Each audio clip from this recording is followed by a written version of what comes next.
Hi hello வணக்கம் வந்தனம் ஸ்வாகத்தம் welcome to Salem ஜெயஜ் kitchen. இன்றைக்கி நம்ம பார்க்க போகிறதுங்க பன்னீர் பட்டர் மசாலா.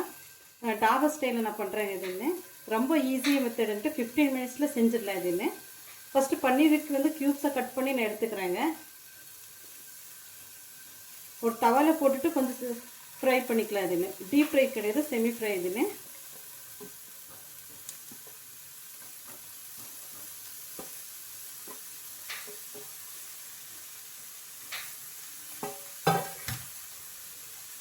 பட்டர் போட்டுக்கலாங்க.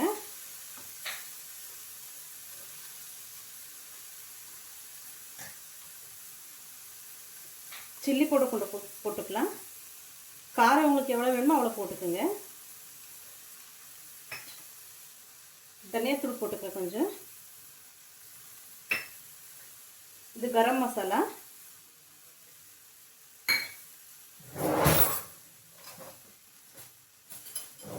இப்போ மிக்ஸ் பண்ணி எடுத்துக்கலாம். இதுன்னு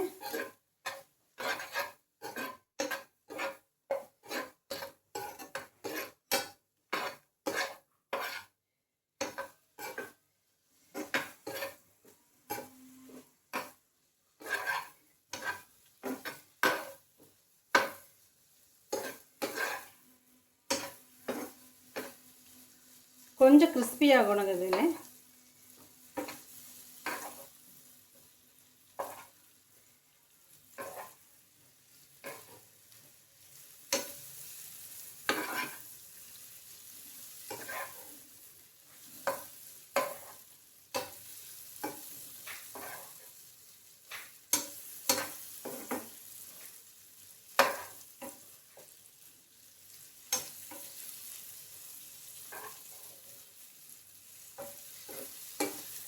இப்போ எடுத்துக்கலாங்க. இப்போ பன்னீர் பட்டர் மசாலுக்கு 3 தக்காளி எடுத்துருக்கிறேன். 3 தக்காளி கட் பண்ணி மிக்சியில் போட்டுக்கலாம். பூண்டு எடுத்துருக்கிறேன். ஒரு 8 பல்லு பூண்டு எடுத்துருக்கிறேன். ஒரு 15 முந்திரி வந்து எடுத்துருக்குறேங்க. கொஞ்சம் சில்லி பவுடர் போட்டுக்கலாம்.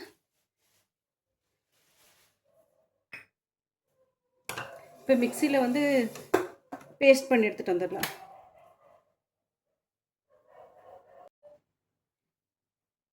இப்போ பட்டர் சேர்த்துக்கலாங்க.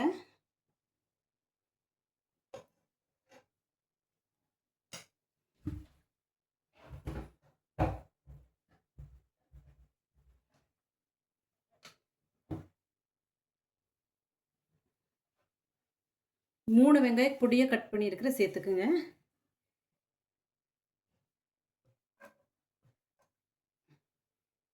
ஒரு நிமிஷம். பட்டை 2 ஏலக்காய், கிராம்பு, பிரியாணி இலை போட்டுக்குங்க ஃபஸ்ட்டு. அதுக்கப்புறம் ஆனியன் போட்டுக்குங்க.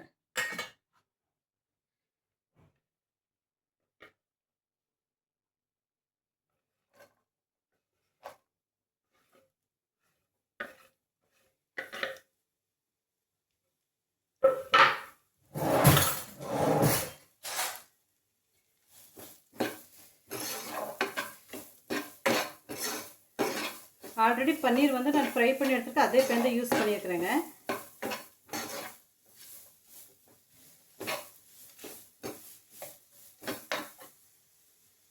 தனியாத்தூள் போட்டுக்கலாங்க. சில்லி பவுடர் போட்டுக்கலாம். இதுன்னு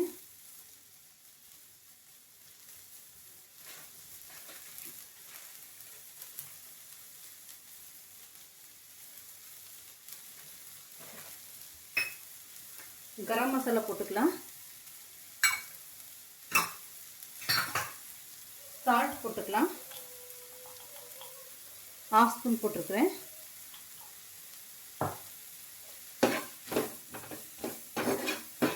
பட்டர் நான் கொஞ்சம் போட்டிருக்குறேங்க. அதுக்கப்புறம் வந்து இன்னும் கொஞ்சம் ஆட் பண்ணிக்கலாங்கிறதுனால தான் போட்டிருக்குறேங்க. நீங்கள் வேணால் பட்டர் தேவையில்லைன்னா நீங்கள் வந்து கொஞ்சம் ஆயில் கூட மிக்ஸ் பண்ணிக்கோங்க.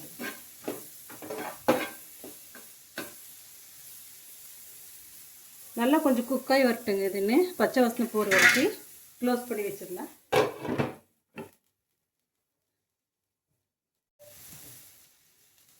இப்போ நல்லா ஆனியன் குக் ஆகிடுச்சுங்க. இப்போ நம்ம செஞ்ச பேஸ்ட் வந்து இது பண்ணிக்கலாம். தக்காளி அப்புறம் முந்திரி இதெல்லாம் போட்டு நான் சொன்னேன் இல்லைங்களா, அந்த பேஸ்ட் ஆட் பண்ணிக்கலாம்.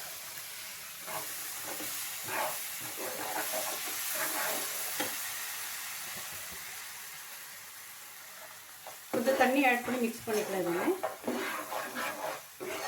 ஒரு 10 நிமிஷம் நல்லா பச்சை வாசனை போகிற வரைக்கும் குக் ஆகட்டுங்க. அதுக்கப்புறம் எண்ணெய் வந்து தானாக பிரிஞ்சு வருங்க. இதுன்னு அது வரைக்கும் வந்து குக் ஆகணும். இதுன்னு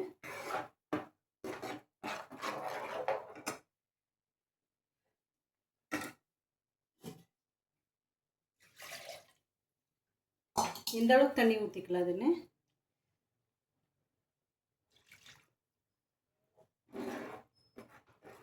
ஒரு 10 நிமிஷம் கழிச்சு பார்க்கலாங்க. இப்போ நல்லா கொதிச்சு வந்துருச்சுங்க. இதுன்னு இப்போ சுகர் போட்டுக்கலாங்க. 1 ஸ்பூன் எடுத்துருக்குறேன்.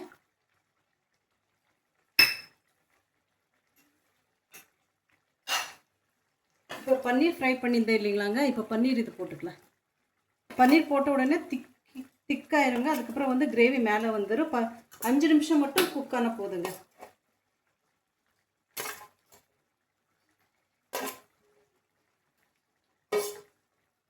இந்த மாதிரி பன்னீர் நீங்கள் ஃப்ரை பண்ணி போட்டிங்கன்னா ஈவினிங் வந்தாலும் கூட அந்த சாஃப்டாக இருக்குங்க. இதுன்னு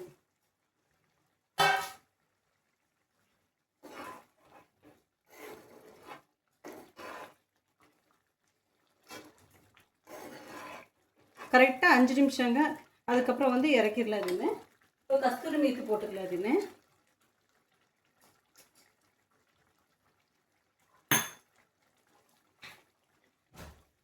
5 நிமிஷம் ஆயிடுச்சுன்னா வந்து கிரேவி மேலே வந்துருங்க. லோ ஃப்ளேமில் வச்சுக்கோங்க. அப்போ தான் வந்து கிரேவி இது வருங்க. க்ளோஸ் பண்ணி வச்சிடலாம். அதுன்னு 5 மினிட்ஸ் கழிச்சு பார்க்கலாங்க. இப்போ 5 மினிட்ஸ் ஆயிடுச்சுங்க. ரெடி ஆயிடுச்சுன்னு பார்க்கலாங்களாங்க. பாருங்கள் எண்ணெய் எப்படி திரிஞ்சு வந்திருக்குதுன்னு, கிரேவி எப்படி நல்லா இருக்குதுன்னு. அதனால தான் நான் சொன்னேன் பட்டர் வந்து அதிகமாக போடாதீங்கன்ட்டு. பார்த்தீங்களாங்க மூடி வச்சிருந்தாலே எப்படி வந்திருக்குதுன்னு கிரேவி. உங்களுக்கு நான் காட்டுறேன்.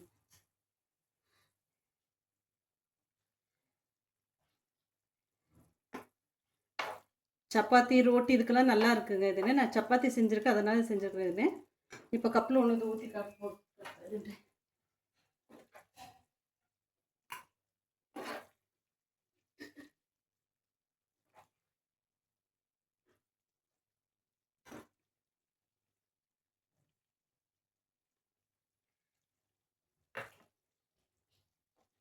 நீங்களும் ட்ரை பண்ணி பாருங்கள். பிடிச்சா லைக் பண்ணுங்கள், சப்ஸ்கிரைப் பண்ணுங்கள், ஷேர் பண்ணுங்கள்.